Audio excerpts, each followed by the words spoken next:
Selamat pagi pemirsa, selamat pagi Anda menyaksikan Selamat Pagi Indonesia. Hari ini ada saya Valencia Melvinsi. Dan saya Jason Sambo pemirsa, dan tentunya hari ini kami akan kasih kado berbagai informasi yang harus Anda update. Semoga informasinya bisa memperlengkapi seluruh informasi yang Anda inginkan hari ini. Tapi kalau bicara kado, siapa sih yang gak seneng ya kalau dikasih kado gitu ya? Ini kemarin ada yang kasih kado ya? Senang karena dapat kado, Jason dapat hadiah dari Presiden Prabowo Subianto yang memberikan kado istimewa bagi para buruh dan pekerja dalam peringatan Hari Buruh Internasional 2026 pemirsa. Jadi Presiden mengeluarkan 3 aturan baru berupa keputusan Presiden dan peraturan Presiden yang akan menjamin kesejahteraan dan perlindungan bagi buruh dan juga pekerja.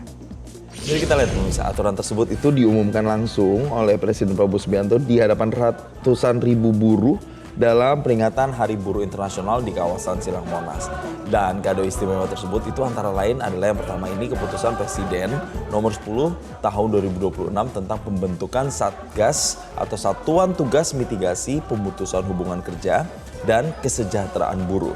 Tapi selain itu, Presiden Prabowo Subianto juga menaikkan peraturan Presiden nomor 25 tahun 2026 tentang ratifikasi Konvensi International Labour Organization atau ILO nomor 188. Tujuannya ini untuk memastikan perlindungan dan juga kesejahteraan bagi awak kapal perikanan termasuk nelayan juga pemirsa.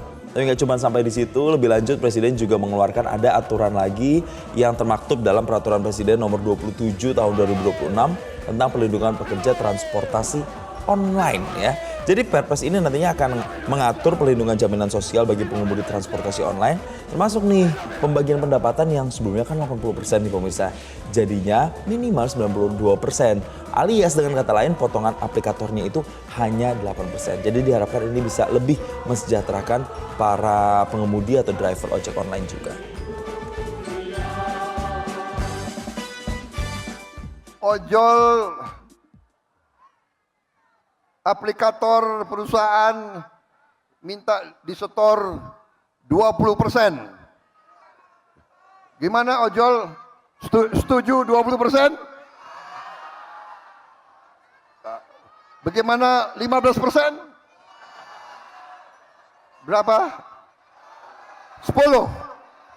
Kalian minta 10%? Ya. Saya katakan di sini, saya tidak setuju 10%.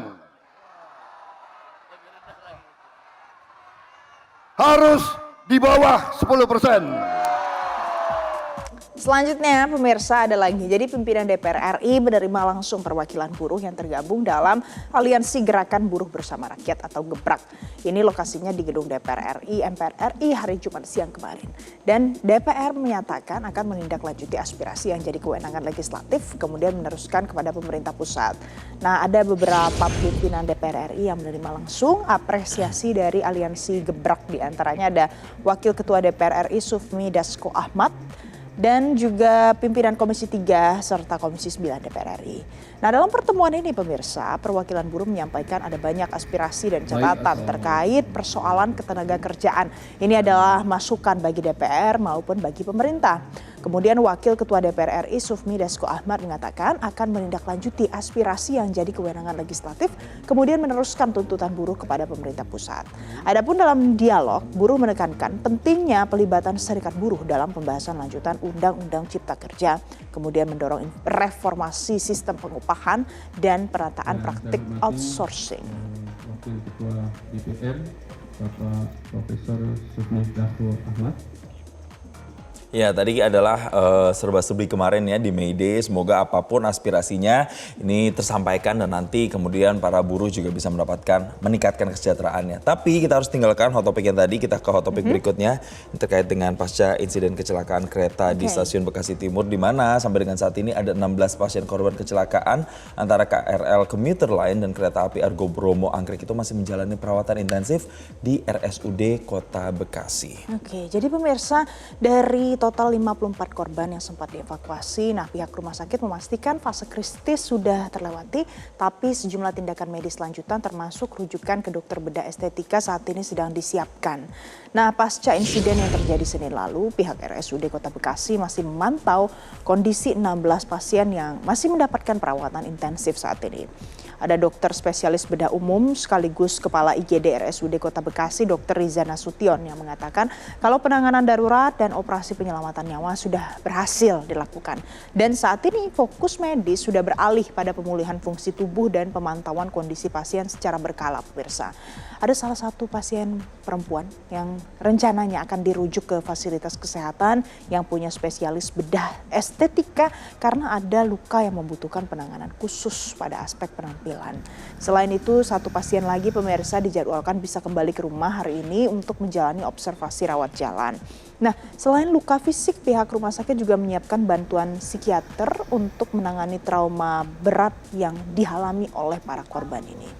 Mudah-mudahan ini penanganannya bisa ditanggapi lebih cepat dan sesuai dengan kebutuhan masing-masing pasien ya, Jason ya. Betul, karena memang luka yang dialami memang bervariasi, ada yang tingkatnya sedang sampai dengan yang mengalaminya cukup berat begitu. Semoga betul kata Valen bisa lebih cepat dan nantinya mereka bisa segera pulang begitu ya ke rumah.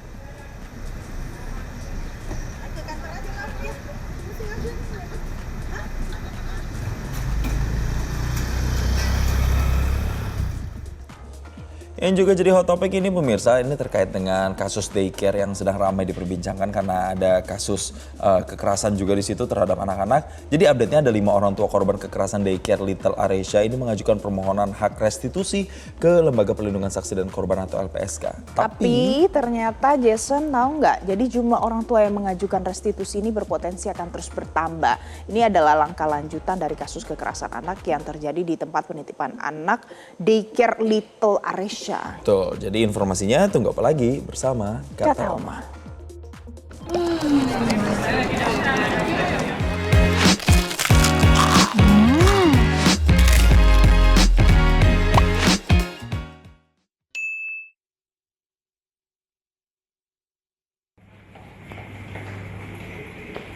Sejumlah orang tua korban kekerasan daycare Little Aresya mendatangi Lembaga Perlindungan Saksi dan Korban atau LPSK untuk mengajukan permohonan hak restitusi.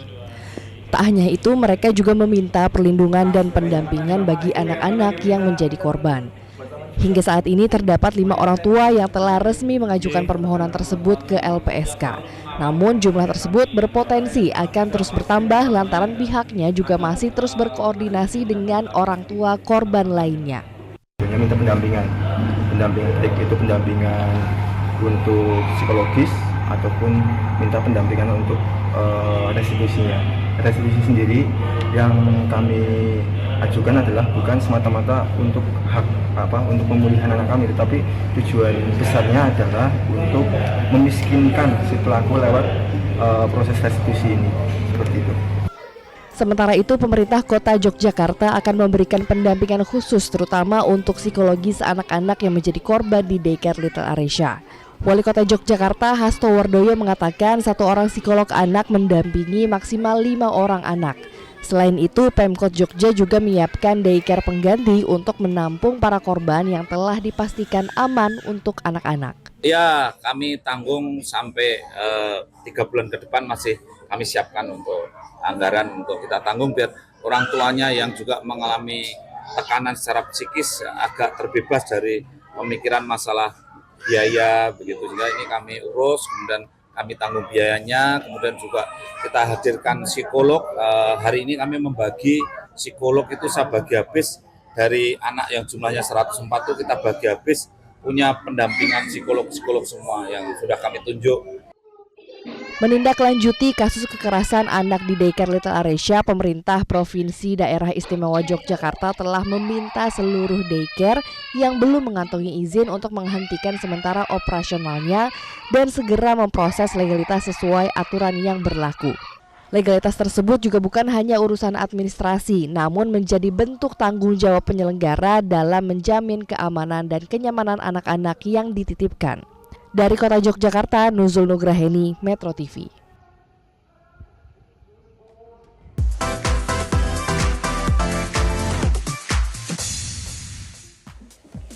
Anda kembali bersama kami, selamat pagi Indonesia. Pemirsa, jadi suasana duka ini masih menyelimuti stasiun Bekasi Timur pasca insiden kecelakaan kereta yang terjadi pada Senin malam lalu. Jadi sebagai bentuk empati dan penghormatan bagi para korban, ada deretan karangan bunga yang terus berdatangan dan memenuhi area stasiun. Informasinya akan disampaikan oleh jurnalis Metro TV Dasya Utauruk dan juru kamera Adi Nugroho. Informasinya pemirsa, tunggu apa lagi bersama Kata Oma.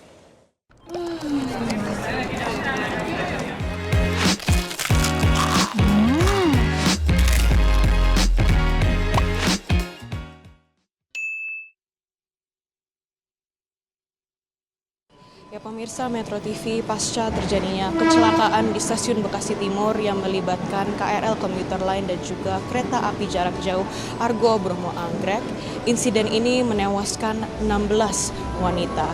Pastinya pemirsa, kejadian ini memberikan luka mendalam bagi seluruh masyarakat Indonesia, terlebih lagi pejuang KRL khususnya wanita. Pastinya pemirsa, ucapan bela sungkawa hadir di media sosial, namun tidak hanya di media sosial, ucapan bela sungkawa juga turut hadir secara langsung di stasiun Bekasi Timur, di mana pemirsa di samping saya ini merupakan tumpukan bunga yang terus berdatangan dari berbagai pihak, mulai dari pemerintah, kemudian komunitas-komunitas hingga masyarakat umum. Tulisan yang tertera di setiap bunga berisikan doa, harapan, serta ungkapan simpati mendalam kepada para korban dan keluarga yang ditinggalkan. Kehadiran bunga-bunga ini tidak hanya menjadi simbol duka, tetapi juga mencerminkan kuatnya rasa empati dan solidaritas masyarakat. Sejumlah warga dan juga penumpang yang melintas tampak menyempatkan diri untuk berhenti sejenak. Ada yang membacakan pesan-pesan yang tertulis, ada pula yang menundukkan kepala dan memanjatkan doa. Beberapa di antaranya terlihat mengabadikan momen ini sebagai bentuk penghormatan sekaligus pengingat atas peristiwa yang mengguncang banyak pihak tersebut. Suasana di lokasi ini cenderung tenang dengan aktivitas yang berjalan seperti biasa namun tetap diselimuti rasa kehilangan.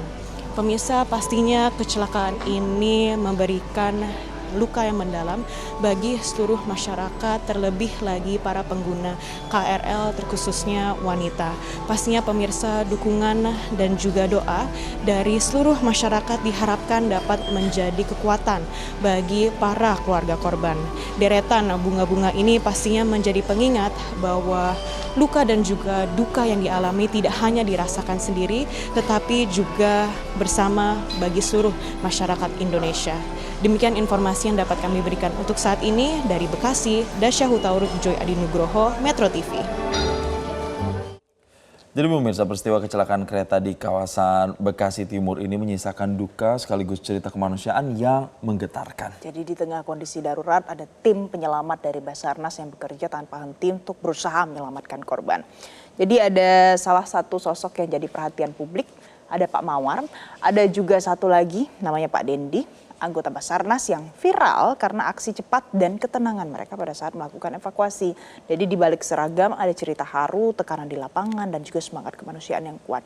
Pagi ini kita akan berbincang langsung ya Jason. Kita akan tanyakan bagaimana prosesnya, apa yang mereka alami. Ada anggota Basarnas yang turun langsung untuk melakukan proses evakuasi korban kecelakaan kereta api. Betul, dan sudah ada bergabung bersama kami di studio, ada Pak Mawar, ada juga Pak Dendi. Selamat pagi, Bapak-Bapak. Pagi. Sehat ya Pak ya? Pak Dendi. Sehat. Alhamdulillah. Ini mungkin saya mau ke Pak Mawar dulu Pak. Kemarin kan waktu kecelakaan itu butuh waktu kurang dari 12 jam ya Pak untuk bisa mengevakuasi keseluruhan penumpang yang ada di gerbong terakhir di gerbong 10 itu. Itu apa Pak yang jadi kendala utama, yang jadi kesulitan itu apa Pak? Untuk kami tiba Mbak ya, kami tiba itu kebetulan saya belum langsung aksi. Saya analisa dulu seperti apa kondisinya dari sisi luar, dari sisi dalam, sehingga apa insting atau tekniknya saya dapat. Kemudian yang terlebih dahulu tiba itu adalah dari kantor SAR Jakarta yang saya lihat ya, dari Damkar. Itu yang sudah memulai membuat akses utama dari sisi kiri dinding kereta. Kebetulan saya kan dari Jakarta, kebetulan saya itu dari bantuan ya, diperbantukan untuk membantu tim Jakarta ini. Saya dari Basarnas Special Group, tim khususnya Basarnas yang berada di kantor pusat. Sehingga perjalanan saya itu ya agak lumayan panjang. Oke. Oh, jadi perjalanan dari Kemayoran ya Kemayoran, berarti betul. ya untuk bisa menuju ke Bekasi Timur. Betul. Tapi Mas mungkin Pak Dendi bisa cerita. Jadi dari pertama kali ada informasi kalau ini butuh pertolongan bantuan sampai kemudian tiba ke sana, itu butuh waktu berapa lama sih? Durasinya berapa lama sampai ke sana? Kalau di perjalanan itu durasi sekitar 45 sampai 50 menitan. Itu itu yang paling cepat yang bisa dilakukan. Paling cepat yang bisa dilakukan. Cuman dari kita terima info, kita dikabarkan dari info dari BCC, diinfokan ke tim-tim BSG, itu teman-teman Mas Mawar ini kan tim pertama yang persiapan. Mas Mawar persiapan seluruh APD perlengkapan, tim yang nggak berangkat menyiapkan peralatan yang mau dibawa. Jadi kita tuh persiapan kurang lebih sekitar 10 menitan, 15 menit baru kita langsung jalan ke stasiun lokasi. Begitu sampai di lokasi ngelihat sudah seperti itu kondisinya, bisa diceritakan nggak Pak Dendi itu kondisi korbannya itu pada saat itu seperti apa? Karena kan dari gerbong panjang kemudian ditabrak itu kan pasti jadi ada penyempitan begitu kan Pak? Itu gimana sih Pak kondisi mereka di dalam gerbong itu Pak? Iya. Jadi dari sepanjang gerbong satu komuter itu kita cuma tersisa sekitar 4 meter, 3 meter. Jadi semua ujung dari belakang itu terhimpit masuk ke dalam. Sampai si loko yang ibaratnya satu space habis masuk di dalam komuter itu. Loko ini loko Argo Bromo ya? Argo Bromo Anggrek itu.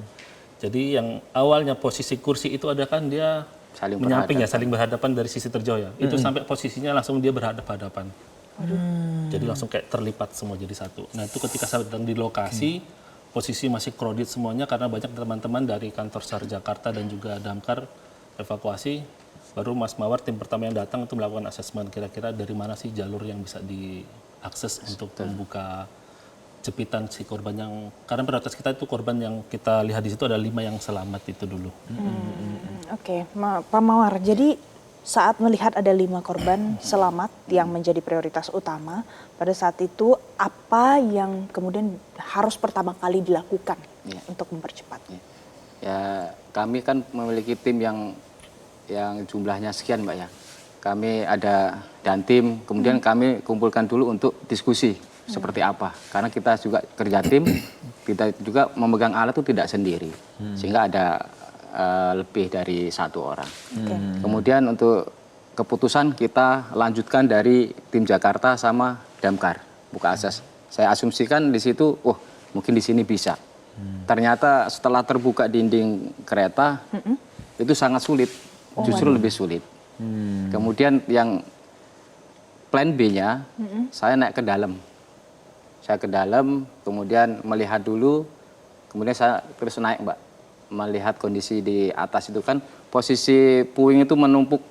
Jadi menumpuk ke atas, mendekati dinding atau plafon kereta. Sehingga saya naik, saya lihat di situ ada korban meninggal yang menimpa kaki korban yang masih hidup, sehingga kita kesulitan untuk akses korban yang hidup. Karena prioritas kami adalah korban yang hidup terlebih dahulu sebenarnya. Tapi tidak menutup kemungkinan kita harus mengevakuasi terlebih dahulu korban yang meninggal. Karena apa? Karena menutup bagian bagian kaki yang terjepit. Pak Mawar, tapi ketika melihat langsung kondisi mereka para korban yang ada di dalam gerbong kereta itu Pak, tadi sebelum kita live sempat berbincang juga, mungkin Bapak bisa share juga, ketika berusaha dibuka begitu akses jalannya, itu kan korbannya bahkan sampai merintih kesakitan gitu Pak. Tapi bagaimana tim dari Basarnas pada saat itu memastikan mereka juga bisa, rasa sakitnya bisa dikurangi, tapi kemudian jalannya, aksesnya itu bisa dibuka tuh gimana Pak menyeimbangkannya pada saat itu Pak? Ya, betul sekali. Untuk peralatan memang yang kami gunakan adalah peralatan ekstrikasi namanya Mas. Untuk membuka, memotong, dan menjepit. Kemudian kami cari celah bagian kaki yang mana, jepitannya seperti apa. Nah, kami cari celah untuk membuka akses. Sehingga pada saat kami buka, nanti tim atau teman-teman yang lain itu sambil mengangkat. Sebelum mengangkat itu memang ada rasa-rasa nyeri, rasa kesakitan pasti ada untuk korban. Sehingga kami meminta untuk tim medis untuk memberi suntikan untuk anti nyeri itu, infus, karena kondisi-kondisi korban itu memang sudah menurun. Sehingga selalu kita minta ke tim medis untuk pengecekan kesehatan. Oke, jadi juga ada peran tim medis ya di dalam situ. Betul. Nah, kalau Pak Dendi, apa yang mungkin benar-benar Pak Dendi sebelumnya belum pernah melihat kondisi seperti ini pada saat proses evakuasi dilakukan? Ya, ini kan juga kasus pertama kita, apalagi di kasusnya kereta api ya. Yang biasanya cuman kayak mobil-mobil segala macam, ini kasusnya kereta api dan kreditnya semua itu terhimpit jadi satu. Itu PR kita, gimana sih korban selamat ini tetap bisa keluar dengan tetap selamat seperti itu. Itu jadi prioritas banget. Jadi hasil asesmen teman-teman di lapangan, bagaimana caranya kita berjibaku dengan waktu, dan juga ya tadi korban masih mampu bertahan itu karena bantuan teman-teman medis. Kita di situ kan ada komunikasi terus sama dokter Iqbal tuh. Dok, kalau kita buka yang ini seperti apa? Kira-kira aman nggak? Oh, aman. Nah, asesmen itu juga terus dilakukan Terus real time kita lakukan. Komunikasi kita terus jalan, komunikasi ke korban, komunikasi ke tim, sama tim SAR gabungan di luar, dan dokter juga, tim medis itu semua saring simultan lah bagaimana prosesnya. Jadi dari kita Basarnas, kita mau buka ini nih, dari pihak KAI kita panggil nih. Kira-kira ini bagian apa? Kalau misalnya ini berpengaruh nggak sama rentetan yang lain? Oh aman Pak, oke. Baru kita panggil dokter, dok kalau ini kita buka, kaki korban akan gimana? Oh masih aman ini, silakan diakses seperti itu. Oke, itu kurang lebih cerita-cerita teknisnya pada saat kejadian itu memang cukup jadi tantangan tersendiri ya Pak ya. Tapi ternyata pemirsa di balik tugas mereka yang harus menyelamatkan para korban di situ ada bentuk tindakan humanis yang mereka harus lakukan ketika mungkin para keluarga korban juga ke sana ya Pak ya. Menanti kepastian apakah keluarga bisa diselamatkan, dan Bapak juga punya peran untuk kemudian bisa menenangkan mereka. Itu seperti apa untuk bisa menenangkan keluarga korban, kita akan bahas usai jeda berikut ini pemirsa. Tetaplah bersama kami di Selamat Pagi Indonesia.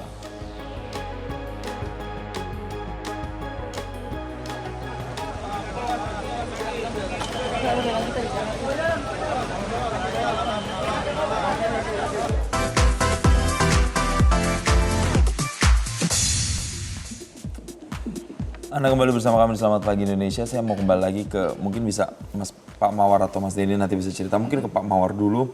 Ketika menghadapi situasi seperti itu harus nyelamatin korban segala macam. Betul. Kan pasti ada keluarga-keluarga yang menunggu dengan penuh harap gitu ya Pak ya. Di sana ya ada mungkin ayahnya atau istrinya atau mungkin anaknya datang langsung. Bapak waktu itu merespon mereka, mungkin mereka juga ada yang nangis-nangis juga di sana. Itu bagaimana Pak? Untuk keluarga korban pasti ya, ada tim yang di luar Mbak ya, Mas.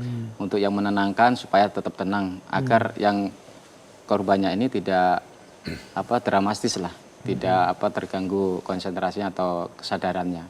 Sehingga setelah kami lakukan treatment ke korban, ya alhamdulillah korban ini tetap stabil dengan penanganan medis sehingga bisa bertahan sampai selesai evakuasi. Oke, jadi diusahakan kondisi korban ini tetap stabil. Tetap stabil. Sampai itu kan selesai kurang dari 12 jam ya Mas ya. Nah, di situ pasti panas kan? Karena banyak sekali orang yang menumpuk-numpuk. Itu gerbong cuma jadi sekitar 3 meter aja. Gimana sih caranya supaya menjaga sirkulasi udara itu tetap ada di situ supaya korbannya tetap stabil? Ya, kebetulan gerbong itu kan sempit dan banyak juga potensi-potensi dari TNI Polri, BNPB, BPBD itu banyak sekali. Kemudian alhamdulillah juga dari damkar itu membawa blower Mbak, blower besar sehingga udara itu dapat asup dari luar. Nah di situ yang mengurangi panas di dalam ruangan. Sehingga kami pun kerja udah keringatan, badan penuh keringat, baju basah itu masih enak untuk kerja karena sirkulasi udaranya lancar. Oke, supaya biar bisa kerjanya lebih optimal juga begitu ya, maksimalkan. Nah, ke Mas Dendi lagi, sama sih pertanyaannya sama Pak Mawar tadi, kalau ngelihat ada keluarga di sana, bisa diceritakan Mas, itu psikologis keluarga pada saat itu seperti apa sih Mas? Apakah mereka mungkin ada yang duduk lemas atau panik atau nangis atau seperti apa Mas yang Mas lihat? Itu kan kebetulan posisi pas di luar tuh, saya kan sebagai runner di situ.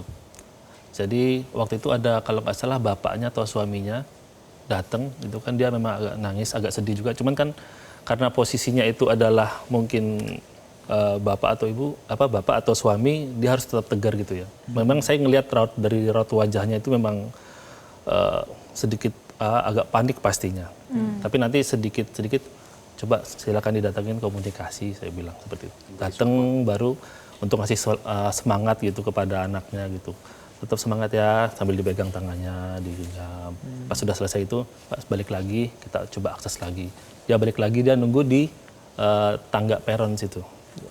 Dia ngeliat dari jauh, kita kasih dia lokasi di situ biar dia bisa ngelihat proses kita untuk evakuasi anaknya. Oke, tapi ada nggak ya mungkin berusaha untuk saya masih mau coba masuk, saya mau lihat anak saya, keluarga saya di situ?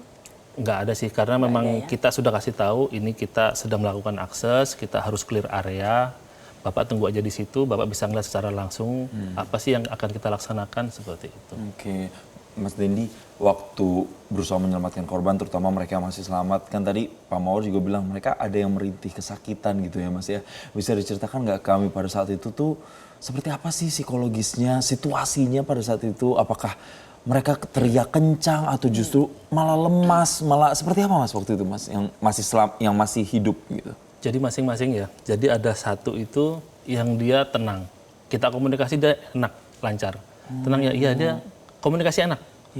Terus ada yang satu itu yang panik sangat panik sekali. Gerak sedikit dia teriak, dia sampai mau nangis segala macam. Tapi Mas Waris itu tenangin dulu, tenang. Kita coba selamatin ya, tenang ya. Kalau yang lain lagi juga agak teriak-teriak, cuman nggak sehisteris yang satu itu tadi. Jadi kita coba untuk komunikasi selain tim yang lain untuk bantu evakuasi. Tim yang lain juga untuk menenangkan si korban dan juga medis di situ dari teman-teman PMI langsung handle dekat si korban untuk komunikasi terus. Karena memang harus kita jaga kesadaran si korban. Oke. Nah, tapi Mas Mawar mungkin ini kan berusaha untuk menjaga kesadaran. Kemudian respon beda-beda. Ada yang tenang, ada yang panik, ada yang kondisinya luka ringan, ada yang lukanya mungkin lebih parah.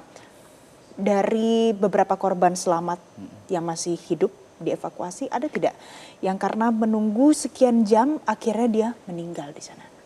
Dan alhamdulillah selama kami proses dari awal Mbak ya, proses dari awal sampai selesai evakuasi yang hidup, kami evakuasi masih hidup semua, lima-limanya. Ya. Itu yang harapan kami pada saat evakuasi pertama itu masih hidup semua, alhamdulillah. Karena untuk himpitan korban itu dan alhamdulillah juga hanya kaki dengan tangan saja. Oh jadi nggak ada badan dan kepala? Badan hanya kena himpitan oleh korban yang MD. Oke. Nah, kemudian alhamdulillah juga itu lantai KRL itu karpet Mbak. Jadi lapisan karpet itu tebal sehingga lantai yang besi itu plat tidak langsung menembus ke karpet. Dan juga untuk yang korban yang mohon maaf patah kaki atau yang terpisah maksudnya itu tidak ada. Maksudnya masih utuh menempel semua. Hanya luka-luka berdarah itu wajar karena ada kerusan. Ini mungkin saya mau tanya kedua-duanya Pak Mawar dan juga Mas Dendi, ketika tim Basarnas ini kan tidak hanya menangani kasus seperti kecelakaan kereta tapi juga bencana alam misalnya atau kapal tenggelam, begitu kecelakaan pesawat itu juga jadi tantangan dari teman-teman Basarnas. Tapi pelajaran apa Mas? Pak Mawar dulu deh.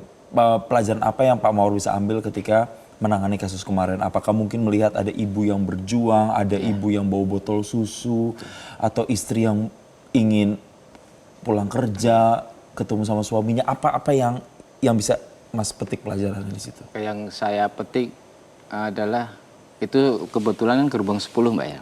Gerbong 10 itu kan prioritas perempuan. Kemudian dari himpitan atau gerusan KRL ini, dari loko ini langsung menggerus ke tengah. Sehingga luar biasa sekali puing-puing ini menumpuk.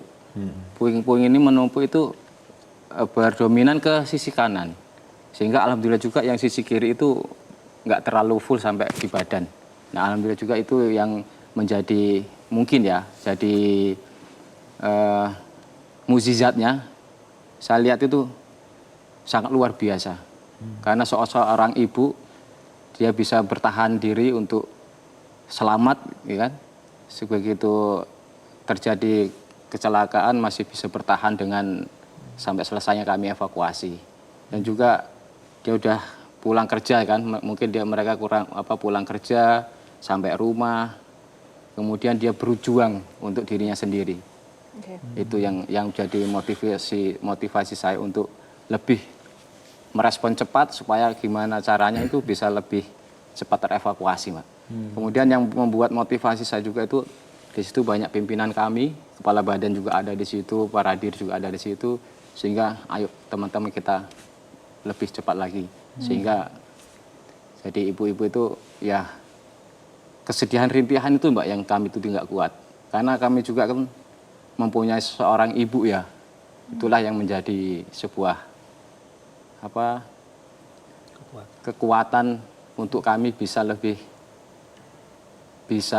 membuat mereka itu tenang.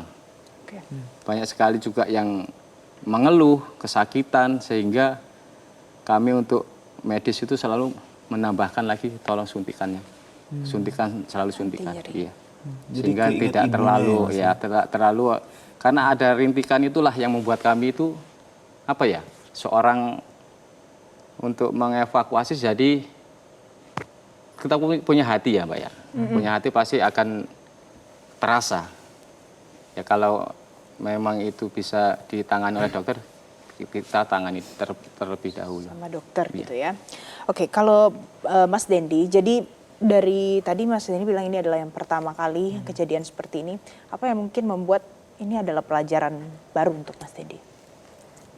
Ya, selain korban itu adalah semua wanita ya, itu sangat berat banget buat kita ketika melakukan evakuasi. Udah gitu keingetan yang di rumah, orang tua, terus dan juga istri. Jadi pelajaran saya itu juga sangat berat sekali untuk melaksanakan evakuasi ini.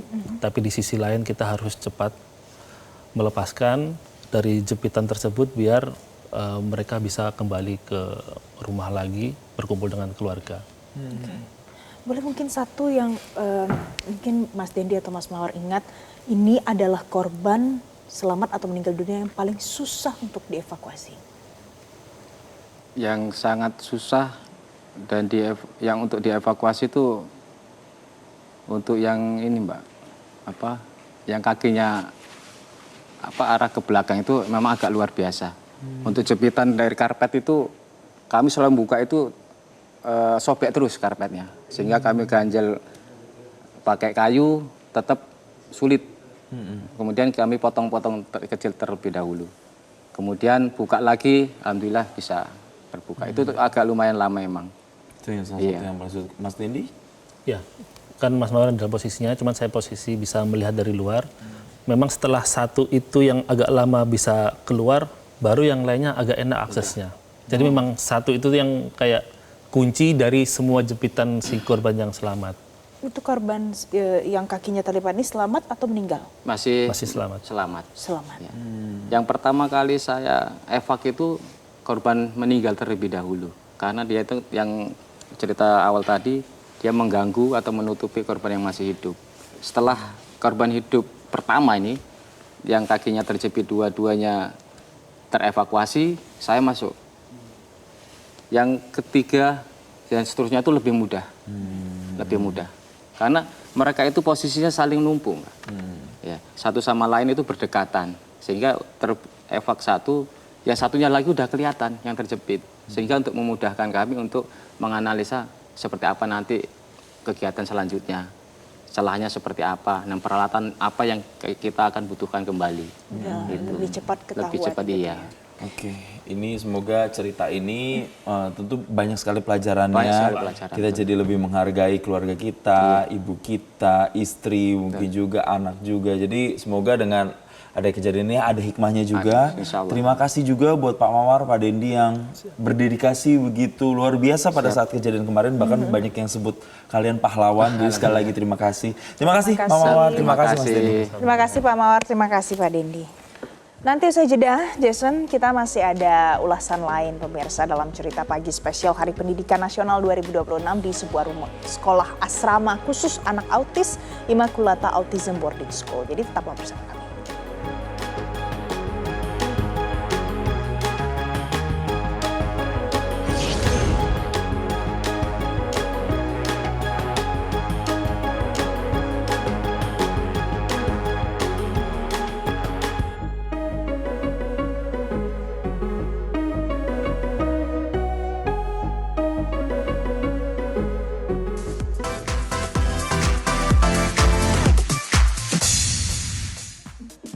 Terima kasih pemirsa, Anda masih bersama kami di Selamat Pagi Indonesia. Kita lanjut lagi ke informasi berikut ini.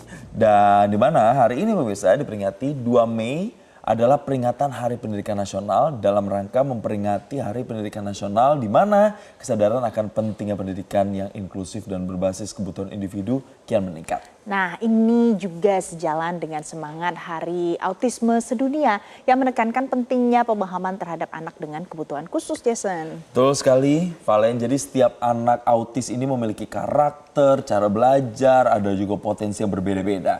Karena itu pendekatan yang seragam ini tak selalu mampu untuk menjawab kebutuhan mereka sebenarnya. Ya, jadi juga dukungan lingkungan, kemudian soal metode pembelajaran yang tepat, kemudian pendampingan yang konsisten adalah kunci agar anak-anak autis bisa tetap tumbuh, berkembang, dan menunjukkan potensi terbaik mereka. Kita akan hadirkan cerita spesial pagi Hari Pendidikan Nasional dari Sekolah Asrama Khusus Anak Autis Immaculata Autism Boarding School Bogor, Jawa Barat untuk Anda berikut ini.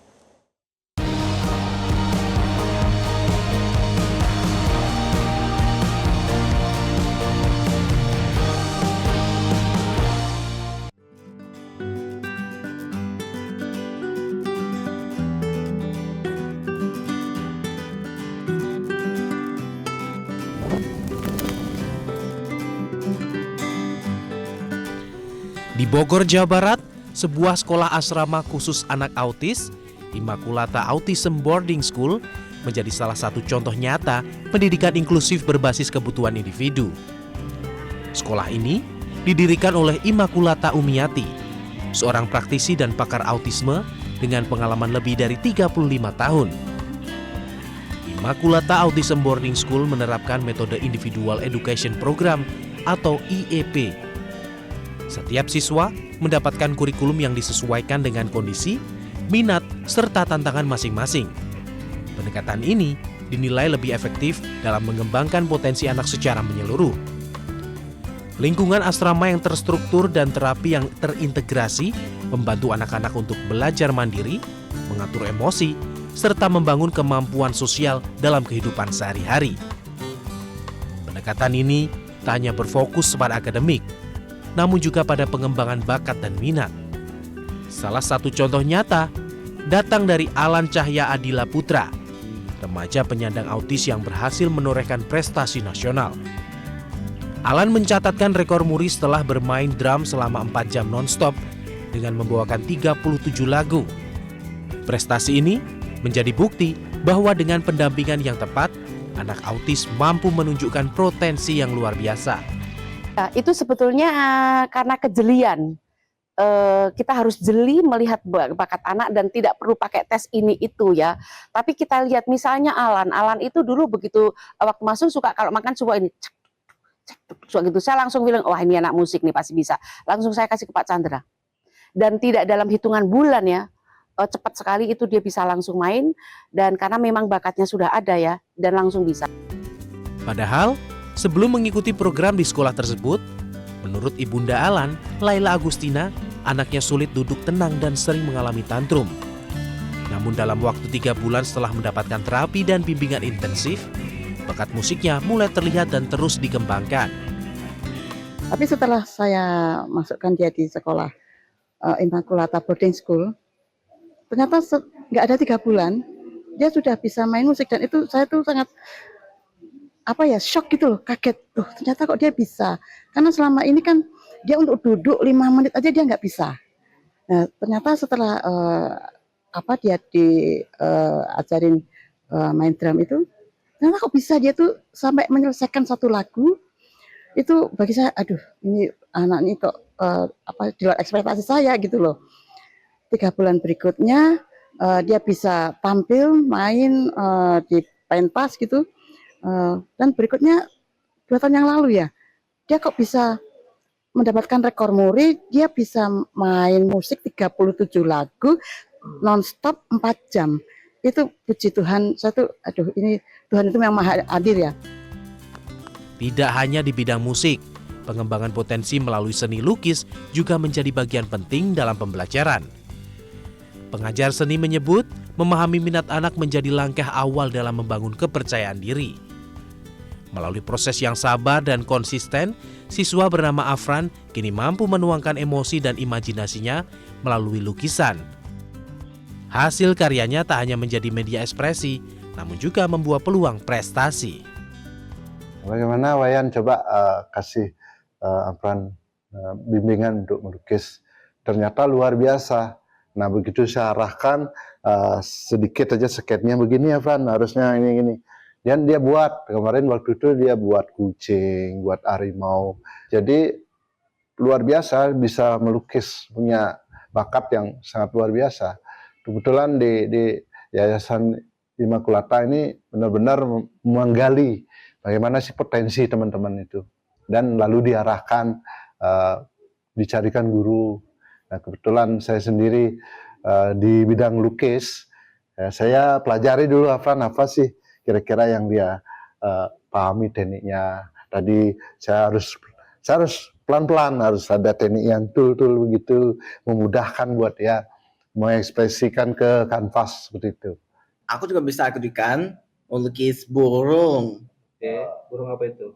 Ini burung kakatua bisa juga kan? Bisa. Afran suka nggak melukis? Suka lukis. Senang aku bisa tak aku yang bisa lukiskan. Apa bisa juga kan? Ya, sekarang melukis, Afran bisa apa aja? Main musik? Bermain musik. Oke, bagus ya. Bagus. Selain musik dan melukis, sekolah ini juga mengembangkan keterampilan seperti animasi digital. Sejumlah siswa mulai belajar membuat konten visual sederhana yang menjadi bekal untuk masa depan di era digital. Kegiatan keagamaan seperti mengaji juga menjadi bagian dari pembentukan karakter. Aktivitas ini membantu anak-anak melatih fokus, menumbuhkan ketenangan dan membangun nilai spiritual. Sementara itu, keterampilan praktis seperti menjahit dilatih untuk meningkatkan motorik halus, kesabaran dan kemandirian. Bekal ini diharapkan dapat menjadi dasar bagi anak untuk hidup lebih mandiri di masa depan. Dengan pendekatan terapi, pendidikan dan asrama yang terpadu, Immaculata Autism Boarding School berupaya menciptakan lingkungan yang aman dan kondusif bagi anak berkebutuhan khusus. Sementara menurut Ketua Umum Komnas Perlindungan Anak, Agustinus Sirait, keberhasilan ini tak lepas dari peran besar pendiri lembaga, Immaculata Umiyati. Atas dedikasinya, ia dikenal sebagai Bunda Anak Autis Indonesia dan telah menerima berbagai penghargaan, termasuk penghargaan dari pemerintah dan rekor muri.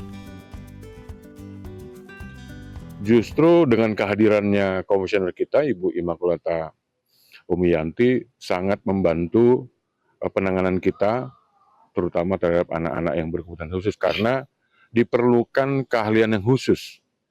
Tentu sangat berbeda dengan penanganan anak-anak yang pada umumnya, seperti itu. Dan data kita belakangan ini meningkat karena ada pengaruh dunia digital, ya, bagaimana ruang kekerasan itu berpindah ke dunia digital, dan kemudian ada juga anak-anak yang memang dengan kondisi yang rentan, ya, di kalangan masyarakat kita yang ekonomi bawah, yang sering menjadi korban kekerasan. Immaculata Umiyati juga aktif mengadvokasi perlindungan anak, termasuk di ruang digital, serta mendorong peran orang tua dalam memberikan dukungan maksimal bagi anak autis. Kisah para siswa di sekolah ini menjadi pengingat bahwa autisme bukanlah batas untuk berprestasi. Dengan intervensi dini, pendampingan yang tepat, dan lingkungan yang mendukung, anak autis mampu tumbuh mandiri dan menunjukkan kelebihan yang membanggakan. Dari Bogor, Jawa Barat, Yudi Irawan, Metro TV.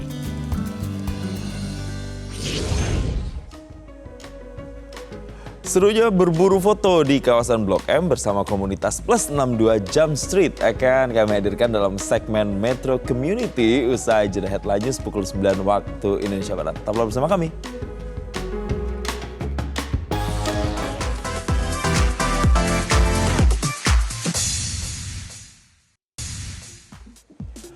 Pemirsa, ruang publik bukan sekedar tempat berlalu lalang, karena bagi para pegiat street fotografi, Setiap sudut kota itu adalah kanvas terbuka yang menawarkan momen spontan dan kehidupan sehari-hari yang autentik pastinya.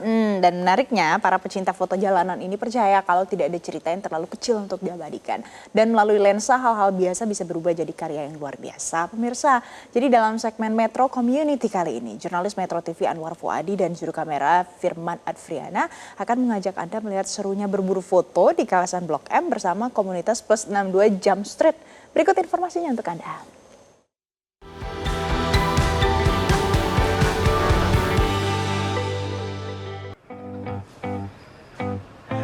Ya pemirsa, ruang publik tidak hanya sekedar tempat untuk beraktivitas. Objek-objek dan juga momen-momen sederhana yang ada di ruang publik, bagi sebagian orang ini juga bisa menjadi inspirasi untuk diabadikan lewat jepretan foto. Sekarang pemirsa, saya ada di kawasan Blok M. Saya lagi ikut komunitas nih, komunitas street fotografi yaitu Plus 62 Jump Street. Mereka lagi hunting-hunting foto di sini, sharing juga, lalu kemudian nanti diakhiri dengan ngopi-ngopi. Dan tidak harus pakai kamera profesional pemirsa, pakai handphone juga boleh nih ikut komunitas mereka. Seperti apa sih keseruan aktivitas dari komunitas ini? Ikuti saya. Di ruang publik inilah para pegiat street fotografi yang tergabung dalam komunitas Plus 62 Jump Street berkumpul. Dengan kamera profesional maupun fitur kamera di telepon genggam, mereka bersiap menangkap berbagai objek dan momen-momen menarik di kawasan Blok M. Mereka menyusuri jalanan, trotoar, taman, pasar, dan ruang-ruang terbuka yang menjadi denyut nadi kehidupan masyarakat, hingga sudut-sudut yang sering luput dari perhatian, karena setiap sudut kota punya momen dan cerita yang layak diabadikan menjadi karya fotografi. Mereka percaya tidak ada karya yang terlalu sederhana, tidak ada cerita yang terlalu kecil, semuanya punya ruang dan layak dihargai. Komunitas Plus 62 Jump Street memang rutin berkumpul untuk berburu foto, bertukar perspektif, berbagi ide dan konten edukatif, sambil ngobrol santai antar sesama pecinta fotografi ruang publik. Founder Plus 62 Jump Street, Teddy T, mengatakan keberadaan komunitas yang kini punya anggota aktif 341 orang ini berawal dari konten street fotografi yang ia buat dan diunggah ke YouTube. Dari sana, muncul ide untuk berkumpul menjadi satu komunitas. Awalnya, komunitas ini bernama Cetret atau Cerita Motret. Seiring berjalannya waktu, anggota komunitas terus bertambah hingga lintas usia. Bahkan ada anggota yang masih duduk di bangku sekolah menengah atas. Agar lebih adaptif dan berjiwa muda, komunitas ini berubah nama menjadi Plus 62 Jump Street. Komunitas ini berdiri itu karena emang kita sama-sama cinta street fotografi. Jadi emang awalnya saya dulu bikin YouTube konten tentang street fotografi. Terus banyak teman-teman yang nanya, "Om, yuk motret bareng nih, ikut dong." Akhirnya saya bikin komunitas. Biar jiwanya masih muda, saya ganti nama jadi Jump Street biar kelihatannya berjiwa muda. Jadi inspirasi namanya. Ya, Jump Street itu istilahnya kan kita terjun ke jalanan. Jadi ada kesannya, lebih semangatnya biar berjiwa muda juga teman-teman. Walau street fotografi menjadi hobi yang menyenangkan, menurut Teddy ada tantangan tersendiri yang harus dihadapi, terutama bagi pemula. Karena street fotografi itu seperti kayak seumur-umur saya gitu ya, yang kita tuh mau olahraga, keluar jalan kaki. Nah, sambil kita buang keringat, enak tuh sambil motret. Jadi olahraganya tuh nggak terlalu gimana gitu, nggak berasa kita udah jalan, gak taunya udah keringetan sambil kita menyalurkan hobi. Hobinya itu ya street fotografi. Street fotografi itu intinya itu membangkitkan rasa kita untuk menciptakan suatu hal yang luar biasa dari hal yang biasa. Tantangannya itu banyak sih tantangannya. Tantangannya itu ya kita kadang-kadang malu, takut, males gitu. Kebanyakan kalau yang baru pertama kali mulai motret fotografi pasti satu bingung mau motretnya apa itu sebetulnya. Terus kedua takut, terus grogi karena bawa kamera kadang-kadang di tempat umum gitu kan kayaknya diliatin orang. Itu biasa tantangan-tantangan yang baru melakukan street fotografi. Meski hobi yang mereka geluti bukan untuk kepentingan komersial, Plus 62 Jump Street tetap menekankan pentingnya etika dan privasi yang harus dijaga saat memotret di ruang publik. Kalau dalam street fotografi ini kan kita ngomonginnya dalam segi kacamata seni ya, bukan sebagai komersil. Ya bermacam-macam kita dalam pendekatannya ke orang, itu nanti tergantung kebiasaan. Kalau udah biasa, kita bakal pas kita memotret orang tuh ada, misalnya kita memotret orang tuh close up, kita bisa ada senyum dulu, atau kita bilang permisi gitu, atau kita bisa ada gesturnya mau motret. Banyak hal yang itu nanti kebiasaan dari yang kalau kita udah biasa motret. Tapi kalau misalnya teman-teman juga ada sebagian yang suka street fotografi tapi nggak terlalu bisa punya kemampuan untuk pendekatan ke orang, biasa mereka motretnya lebih ke arah siluet atau animal, binatang, atau bermacam gestur-gestur. Sebetulnya street fotografi itu juga banyak sih jadinya. Jadi nggak semuanya tuh harus ada orangnya gitu. Anggota komunitas ini berasal dari berbagai latar belakang. Ada yang sudah berkutat di dunia fotografi sejak lama, ada pula yang baru intens memotret sejak bergabung dengan Plus 62 Jump Street. Mereka tertarik bergabung dengan komunitas untuk menambah relasi dengan yang sefrekuensi. Sebenarnya kalau untuk masuk komunitas kita lebih untuk mencari teman, untuk diskusi ya. Karena pada dasarnya kalau saya itu dulu single, kalau moto street itu single. Tapi sekarang ada tantangan, kita moto bersama teman-teman jadi lebih asik juga gitu. Harapannya ya jangan sampai kita bubar, karena memang Jump Street ini benar-benar bermanfaat untuk mengumpulkan anak-anak yang penggiat street. Itu aja harapan saya. Jadi kedepannya semoga Jump Street lebih banyak membernya. Dengan masuk komunitas itu sedikit banyak kita diajarin gimana sih cara approach orang. Kalau misalkan kita lihat nih mimiknya dia gimana, reaksi dia gimana. Kalau misalkan sekiranya udah antipati ya kita say sorry, atau kalau misalkan mereka udah terlanjur kita foto terus mereka marah-marah ya udah ngalah aja. Kalau untuk saya pribadi dengan bergabung di komunitas tentu berharap kemampuan fotografi saya bisa semakin meningkat. Terus terlebih juga untuk koneksi semakin banyak. Banyak teman-teman yang lain juga sesama fotografi. Dan kalau kita street photographer itu kan banyak ketemu orang baru ya, di lingkungan baru. Nah itu bagus banget sih. Anggota komunitas ini punya selera dan cara pandang tersendiri dalam menentukan dan membidik objek foto. Ada yang suka siluet, ada yang suka bayangan, benda mati, binatang, hingga interaksi manusia. Setelah 2 jam hunting di kawasan Blok M, ini dia hasil jepretan Plus 62 Jump Street.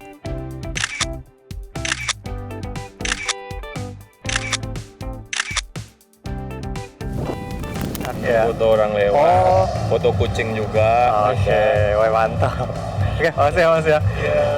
Nah pemirsa, kurang lebih tadi kita sudah hunting foto selama 2 jam. Saya sudah lihat hasilnya ada banyak sekali dan diakhiri dengan ngopi-ngopi. Nah pemirsa, dari komunitas ini kita belajar bahwa apa yang ada atau momen-momen yang ada di ruang publik ini bisa menjadi inspirasi untuk menghasilkan karya. Tetapi yang terpenting juga adalah menjaga privasi dan juga menjunjung tinggi etika. Dari Jakarta, Anwar Fuadi, Firman Adriana, Metro TV.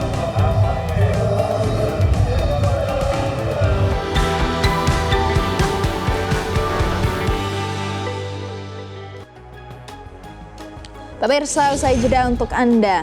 Jadi setelah menabung selama 29 tahun, ada seorang pedagang asongan keliling dari Jombang, Jawa Timur akhirnya bisa berangkat ke Tanah Suci tahun ini. Informasinya sesaat lagi.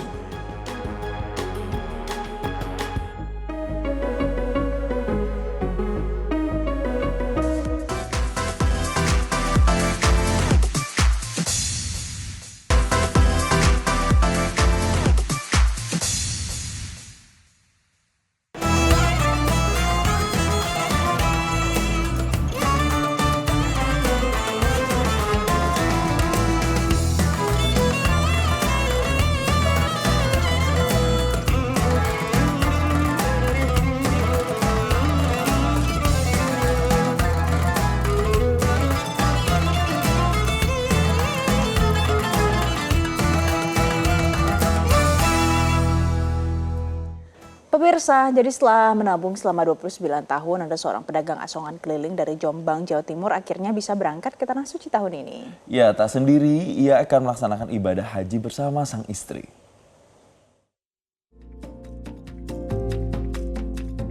Berangkat dari kerja sederhana sebagai pedagang asongan keliling dan mimpi yang tak pernah padam, seorang pria di Kabupaten Jombang, Jawa Timur akan berangkat ke Tanah Suci pada tahun ini.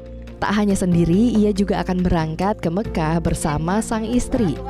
Ia adalah Haryono, 51 tahun, warga asal desa Dukuh Klopo, Kecamatan Peterongan, Kabupaten Jombang, Jawa Timur. Pria yang sehari-hari berprofesi sebagai pedagang asongan keliling ini akhirnya bisa naik haji setelah menabung sejak tahun 1997 silam. Waktu dulu tuh di bis, tapi sekarang enggak. Kan banyak tol, jadi bisnya enggak, jarang lewat di daratan yang lewat terminal itu jarang, ya lewat tol baru jualan ke jaranan kalau ada jaranan. Itu kan demi sedikit, seperti kalau kelebihan 10.000, 20.000 ya. Saban hari ia menyisihkan uang hasil jualannya sebesar Rp10.000 hingga Rp20.000. Tak hanya menjadi pedagang asongan di terminal hingga tempat keramaian, ia juga kerap keliling kampung demi mengejar impian ke Tanah Suci Mekah bersama sang istri. Setelah menabung selama 15 tahun, ia kemudian menggunakan uang tabungannya untuk daftar haji pada tahun 2012. 14 tahun kemudian, ia akhirnya mampu melunasi biaya haji dan dipastikan masuk ke kloter 61 melalui embarkasi Juanda, Surabaya. Haryono berharap saat di Tanah Suci ia bisa menjadi manusia yang lebih baik untuk anak-anak dan keluarganya. Berarti keluarga harus langgeng, ya keluarga yang sakinah mawaddah warahmah. Kedua, ya rezekinya juga banyak. Ketiga juga anak-anaknya harus sukses. Dari Jombang, Jawa Timur, Amir Zaki, Metro TV. Pemirsa, selain dibagikan kartu nusuk, gelang haji, dan living cost, seluruh jemaah calon haji juga akan dibagikan perlengkapan medis dari Balai Kekarantinaan Kesehatan untuk digunakan sebagai antisipasi terkena penyakit selama berada di Tanah Suci. Jadi apa saja isi dari perlengkapan medis jemaah? Kita akan simak laporan jurnalis Metro TV Sabda Role dan juru kamera Ahmad Syafi'i berikut ini. Ya pemirsa, salah satu yang dibagikan kepada seluruh jemaah calon haji sebelum berangkat ke Tanah Suci selain dibagikan paspor, kemudian living cost, gelang haji, dan juga berbagai pemeriksaan lainnya selama berada di Aula Arafah ini, yakni dibagikan perlengkapan medis seperti itu. Jadi seperti terlihat belakang saya, setelah nanti dibagikan kartu nusuk, kemudian sebelum naik ke bus, ini para jemaah calon haji akan diberikan perlengkapan medis yang akan digunakan selama menunaikan ibadah haji di Tanah Suci. Jadi setelah nanti pemeriksaan kesehatan di sana akan ada kartu seperti ini, kartu kontrol verifikasi PPLN yang dibagikan oleh pihak dari Balai Besar Kekarantinaan Kesehatan Makassar. Jadi kartu ini nantinya akan diserahkan kepada petugas dari KKP yang berada tepat di pintu keluar dari aula. Dan apa saja sih isi dari perlengkapan medis yang dibagikan oleh Kementerian Kesehatan kepada seluruh jemaah calon haji? Saya akan mengintip sedikit apa aja sih isinya. Jadi sebelum saya buka ini biar tetap steril, saya akan gunakan sarung tangan dulu. Sudah pakai sarung tangan dan ini dia perlengkapan medisnya di packing di dalam plastik seperti ini. Apa aja isinya ya kita intip. Kalau sekilas sih ada oralitnya, ada maskernya, kita lihat. Yang pertama ada satu pieces masker kain yang juga tentu saja udah steril karena dibungkus plastik seperti ini pemirsa. Kemudian yang kedua ada 10 masker seperti ini. Kemudian ada botol kosong, jadi ini bisa digunakan jemaah calon haji untuk nyemprot ya kalau lagi panas banget. Ini diisi air Kemudian bisa disemprot kapanpun ya. Oh, bisa diminum, pakai minum juga. Kemudian ini adalah tisu basah. Oke, jadi kalau di sini keterangannya dapat digunakan untuk antiseptik tubuh sebelum digunakan seperti itu. Kemudian ini adalah obat.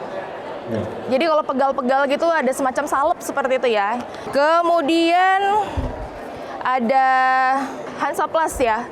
Oke, ini ada 1, 2, 3, ada 4. Kalau ada yang luka ini bisa langsung digunakan. Kemudian ada Oralit untuk mencegah dehidrasi, pemirsa. Ada 3 pieces, kemudian ada 2 botol. Ini 2 botol terakhir, pemirsa. Dan ini adalah hand sanitizer. Ini adalah hand sanitizer. Jadi kapanpun juga bisa digunakan. Oke, jadi itu dia isinya, pemirsa. Ada 11 item yang ada di medical kit yang dibagikan oleh pihak dari KKP. Bagi seluruh jemaah calon haji, jangan lupa ini medical kitnya atau perlengkapan medisnya digunakan dan juga disimpan baik-baik. Ya, jadi semoga dengan adanya perlengkapan medis yang dibagikan oleh pemerintah kepada seluruh jemaah calon haji ini dapat mendukung jalannya ibadah, seluruh rangkaian ibadah haji seluruh jemaah calon haji Indonesia. Dari Makassar, Sulawesi Selatan, Sabdarole Ahmad Safi, Metro TV. Pemirsa, Panitia Penyelenggara Ibadah Haji atau PPIH Embarkasi Surabaya meminta seluruh jemaah untuk taat pada ketentuan pemerintah Arab Saudi.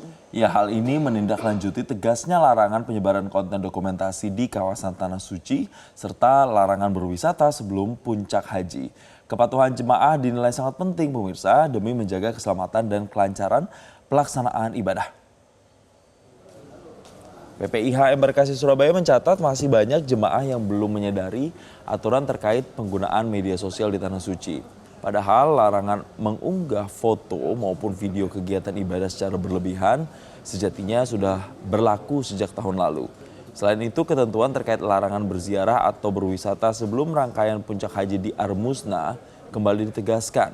Hal ini dilakukan sebagai langkah antisipasi usai adanya insiden kecelakaan yang menimpa jemaah saat bepergian di luar jadwal resmi. Dan guna memastikan seluruh jemaah paham, sosialisasi terus dilakukan hingga ke tingkat kelompok bimbingan ibadah haji dan umroh atau KBIHU. Jemaah juga diimbau tidak membawa atribut kelompok seperti bendera maupun spanduk ke area suci. Dan secara umum kondisi kesehatan jemaah haji Embarkasi Surabaya dilaporkan dalam keadaan prima. Meski terdapat beberapa jemaah yang sedang kurang fit, namun secara keseluruhan proses pemberangkatan berjalan dengan minim hambatan. Padahal sumber datanya dari sana. Mungkin Berikutnya pemirsa, bagi Anda pecinta motor klasik yang ingin beralih ke tenaga listrik, ada sebuah perusahaan startup asal Berlin yang menawarkan solusi inovatifnya. Jadi perusahaan ini menciptakan paket konversi mandiri yang memungkinkan pemilik motor itu mengubah kendaraan mereka jadi kendaraan listrik di rumah.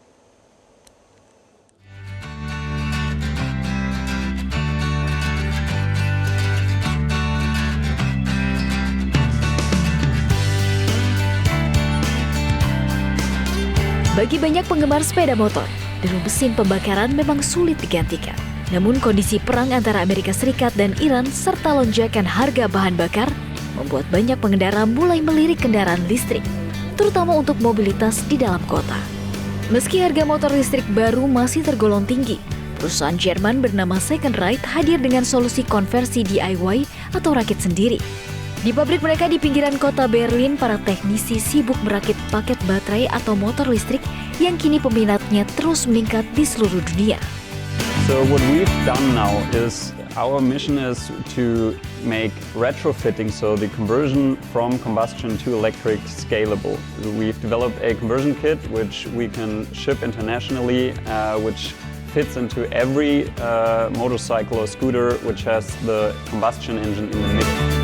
Sejak berdiri hampir 4 tahun lalu, Second Ride telah menjual lebih dari 1.300 kit konversi. Meski tersedia untuk berbagai desain, kit ini hanya diperuntukkan bagi motor dengan posisi mesin di tengah dan bukan untuk skuter dengan mesin di bagian belakang. Salah satu pelanggan, Robert Mati, mengaku puas karena proses konversi hanya memakan waktu 1 sore dan sangat cocok untuk perjalanan harian. Okay, so I have this bike for about 2 years now, and I just got to say, overall, I'm really happy with the product. I mean, even starting with the fact that the conversion just takes an afternoon, it's just super easy. It's basically like a bit advanced working on bicycles, you know, it's just a very simple conversion. And no, it's been amazing having this bike, because I only charge it maybe like once or twice a week. It's definitely enough for my day-to-day commute. It has 70 kilometers of range, so for the city it's just everything you need and more. Inovasi ini diharapkan dapat menjaga keberadaan motor-motor klasik tanpa harus terbeban oleh polusi dan biaya bahan bakar yang kian mahal. Dengan sentuhan teknologi, motor tua kini dapat kembali melenggang di jalanan sebagai kendaraan yang efisien dan ramah lingkungan.